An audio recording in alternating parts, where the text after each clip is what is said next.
filtered truth about the journey to self-actualization and the path to heart-centered leadership. You'll hear raw lessons, learn ancient wisdom, and practical steps to rise to your fullest potential. Now is the time to walk into this new paradigm of leadership. Let's transcend together.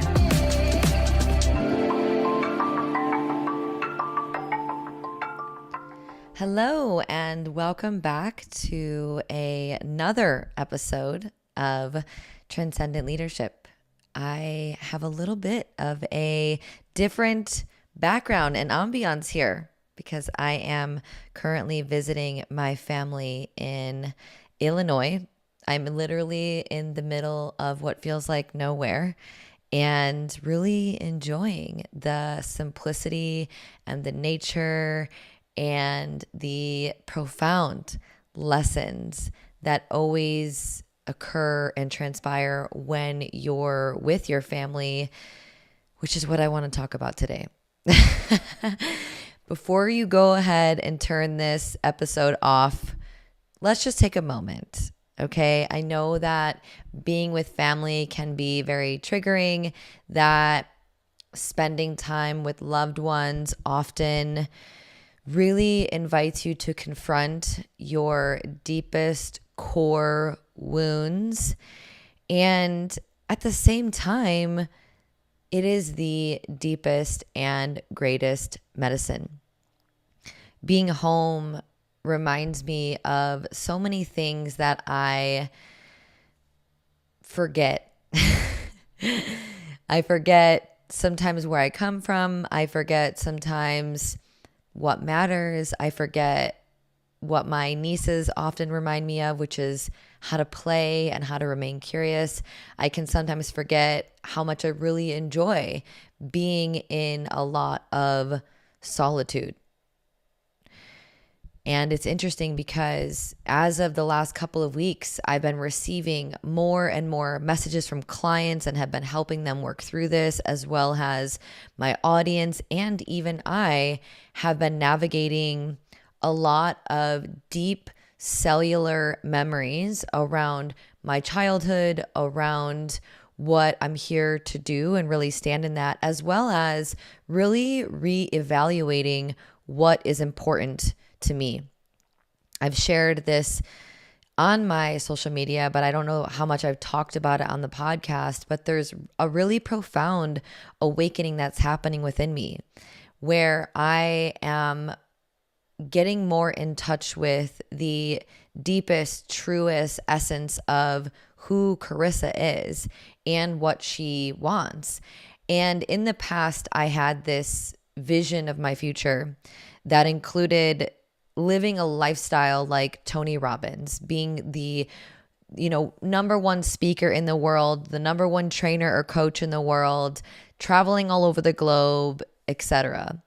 And while there's an essence of those things that I still really want and remain in my desires and my visions, that is changing fundamentally. I've had a taste of what it's like to be on the go that much and be nonstop moving and speaking and coaching. And I love those things. And there are so many other facets of me, of my expression, so many other values that I have, so many other things that I'm waking up to within myself that I wasn't fully aware of. And it's through spending time with my family, through confronting the stories, the patterns, the projections, the blame, the limitations within the confounds of my family system, that I am able to really peel back to the truth. I keep going back to truth. It just feels so deeply like truth of who I am. And the vision of my life looks very different. I do want a family. I want to have space for that. Let's reframe it. I actually will. I'm going to say will because that's definitive. I will have a space for that. I will be a top leading spiritual teacher and support system for the world. And I will write books, and these things are all in my destiny. But the way in which I am going to get there is going to look fundamentally different.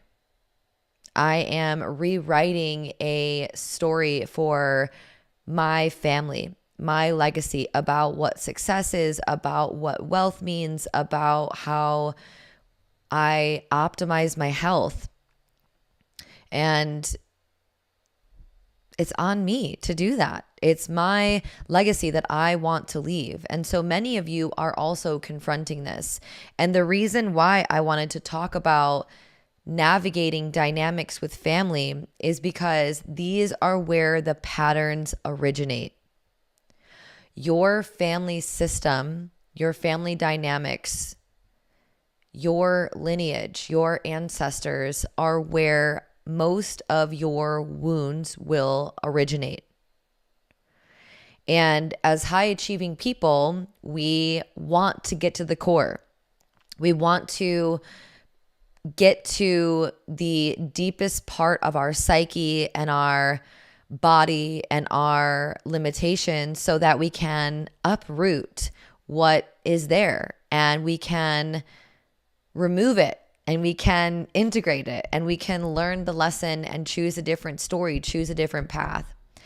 And it reminds me of this movie that I was just watching with my nieces, which, whatever you say about conspiracy theories is all aside, but Disney has some very interesting and kind of semi-woke movies out there, which I'm constantly like, what? One of the first ones being Soul, which I saw that and I was like, wow, this is really interesting. They're really touching on topics that are very important. But the other one is Turning Red. Turning Red is about this little Asian girl who is trying to live up to the unrealistic standard of her mother.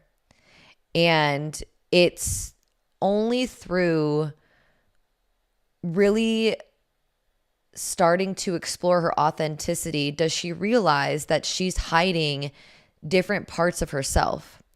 And I won't spoil the movie for you, but what I will tell you is that she turns into something that many of her family members have denied within themselves, or she unveils a part of herself that many of her families have exiled and disowned. And I've recently been talking a lot about this on other interviews that I've been on about how I've been able to get to a place of authenticity within myself because I am no longer exiling these parts of me. I'm becoming more accepting of them, and then I can integrate them. And in this movie, she becomes aware of this thing that's within her, and she chooses a different path. But it's within her family system, and it's through confronting her ancestors, her lineage, the stories that they've told her about how she has to be, that she's able to liberate it. And at the same time she's liberating herself, she also is healing her family. And it was such a deep movie on all levels, spiritually, mentally, emotionally. And it really got me thinking and anchoring more deeply into ancestral trauma and part of the reason why I've been led home. Because I've been navigating a lot. If you've been watching my social media, I'm always kind of doing that because I am a truth seeker. I am a cycle breaker. I am a person who is really here to go all in on life and really remove, liberate, or come into more awareness around what are the things that are blocking me, as well as my loved ones and my clients, etc. And so I've been navigating a lot of things around sexual trauma. And when I thought into and felt into going home, there was kind of this really deep invitation from what felt like my ancestors to come home. And even my roommate, my housemate, I live with somebody, and she's a dear friend of mine. She even said, are you sure you want to go home? And there was this moment of, do I actually? And then there was this soul opportunity to say, yes, there's something here for you right now. And so as I've been home, I continue to remember the importance of spending time with family. Not just because it's becoming more of a value of mine, spending time with loved ones, being in connection, and having a family of my own. That's certainly an aspect of it. But as high achievers, we want to get to the core root of things. And so we can do this through healing work. We can do this through medicine work. We can do this through a variety of different ways.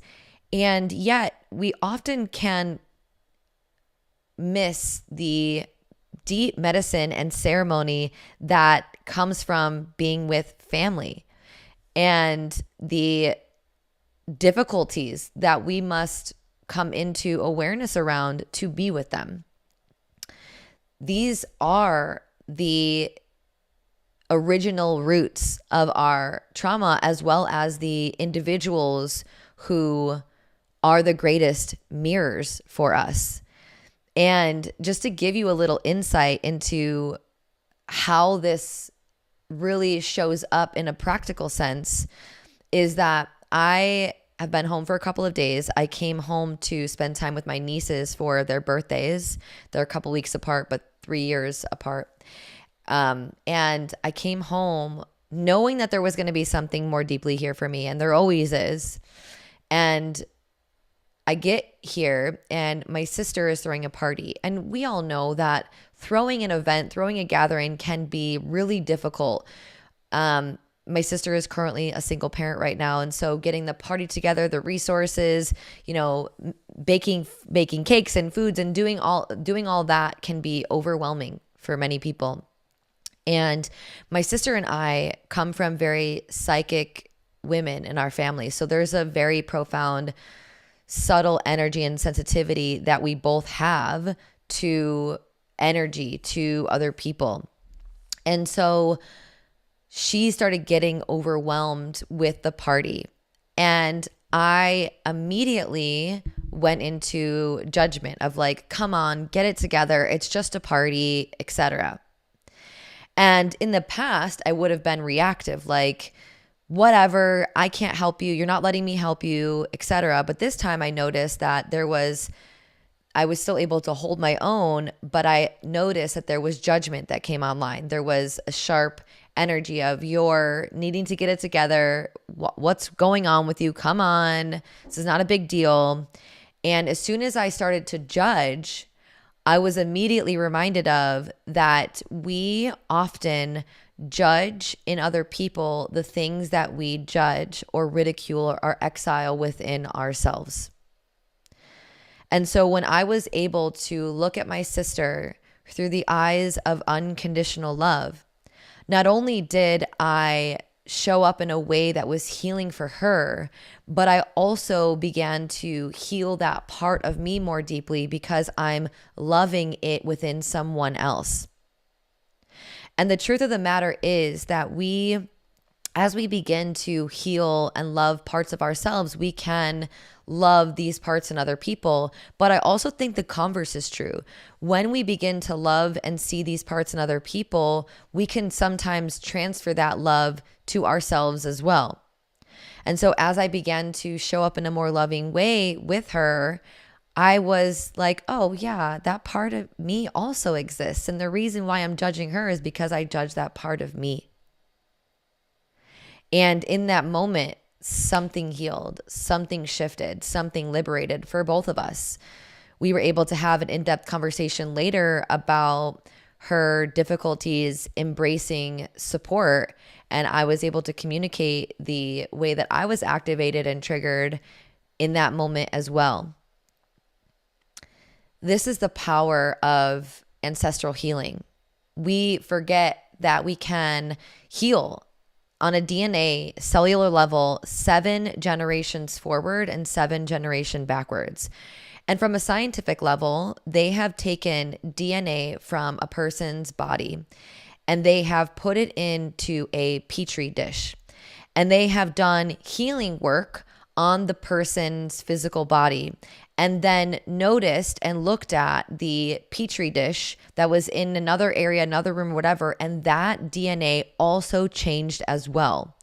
So what we're realizing from that, and there's many conclusions that we can, or there's many causations or many connections that we can start to make with that is that healing doesn't just happen in our body, but it happens in our cells. And if it's happening in our cells and our cells are DNA that comes from our parents and our lineage, there's something deeper here that we're really starting to explore and recognize is really powerful within us, which is exciting because I've noticed that as I've stopped trying to change my parents, which I get can be really hard because as you're growing and evolving, you notice there might be more of a separation between the commonalities or the experiences or the values that you had with your family. And so you may judge them wanting to be on their spiritual path and like, why aren't you growing in this way? Why aren't you valuing education? Here's this podcast, read this book. What's wrong with you? I know that was me for many years. And once I realized that the healing is my responsibility and that I am not obliged or responsible for changing anyone else, it gave me a sense of relief. And not only did it give me a sense of relief, but as I went deeper with my own healing, my family started to change on a cellular level, and the way that I relate to them also changed. Because the way that we relate to our family often shows up as the way we relate to other people. It's a similar vein of how you do one thing is how you do everything. Your relationship with something can often show up in your relationship with all things. For me, one of the deepest things that I've noticed about myself, my deepest core wound that I am going into a deeper level of now is the belief that I am not enough. So it shows up in I'm not enough, you're not enough, I don't have enough, I'm not doing enough. So all of these things are of the same thread, the same commonality. Healing with family is incredibly profound. And I know sometimes in spiritual community, there can be this judgment towards other of my parents aren't on their spiritual path or my family doesn't know this. Oddly enough, my family maybe in some years ago wasn't, but now there's a really profound awakening. My parents are journaling and meditating. Some are sitting in plant medicine ceremonies, and it's been very profound. So I've realized that it's not been my projection or judgment or ridicule that has changed them. It's been of their own volition. And it's also likely been because I've been healing and focusing on myself. And there's been a restructuring of DNA within all of us. This is why when we talk about healing on the collective level, it starts with us because we are all created from the same source. We are all made of the same fabric. So as I heal, my healing is your healing. We are raising the consciousness of the entire collective, one by one, breath by breath, heart by heart, ceremony by ceremony, one step at a time. We are not rushing our healing because there's nowhere to get. There's just a journey to walk every single day. And so I really want to invite you today to get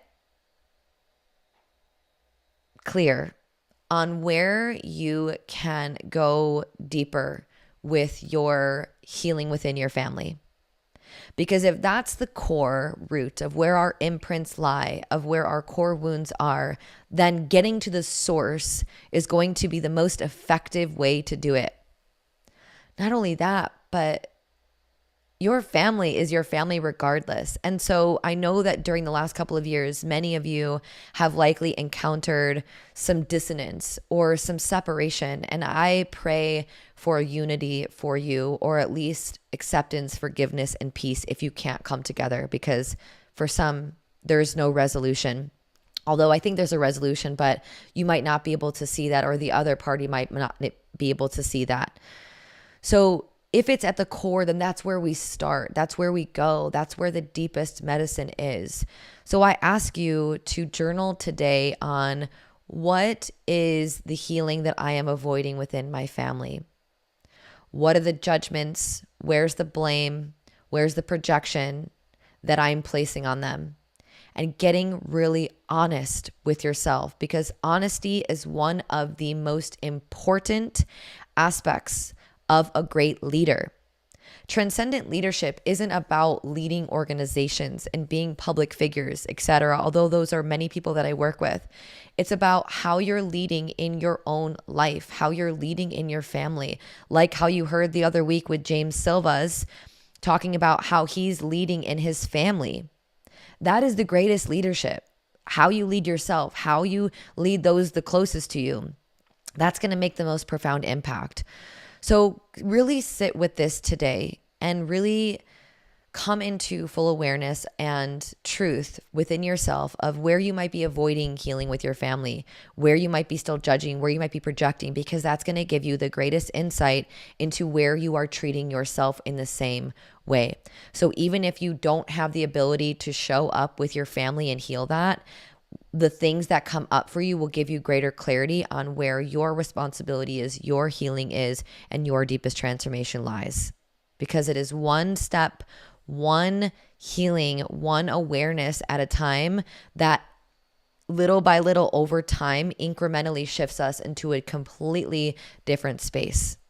It's not always about blasting ourselves off and totally opening up the wound without having awareness and care and sensitivity and pacing and grace with this whole process.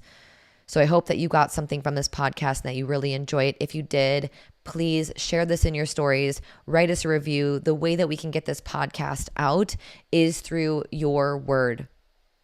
Share the word, share the message, and share yourself and your healing and your love with all. Thanks for listening. I'll see you next week. Bye-bye.